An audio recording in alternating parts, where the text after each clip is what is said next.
Hi friends, இப்போ நம்ம முட்டை குழம்பு பண்ண போகிறோம். முட்டை குழம்புக்கு இப்போ கூட்டு ஆட்டுறதுக்கு நான் எல்லாமே வணக்கிட்டு இருக்கேன்.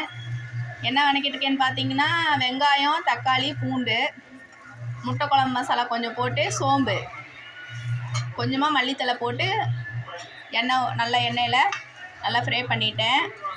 வெங்காயம் தக்காளியெல்லாம் நல்லா வறுத்து ஆற வச்சு இதை அரைச்சி வச்சுக்கலாம் முட்டை குழம்புக்கு. ஹாய் ஃப்ரெண்ட்ஸ், இப்போ நம்ம கூட்டு ஆட்டி வச்சுட்டேன். ஆட்டிட்டு இப்போ எண்ணெய் ஊற்றி முட்டையை இருக்கிறேன் விட்டுக்கலாம். ஆயில் விட்டுட்டோம்.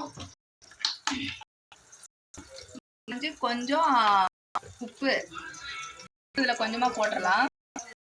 போட்டுட்டு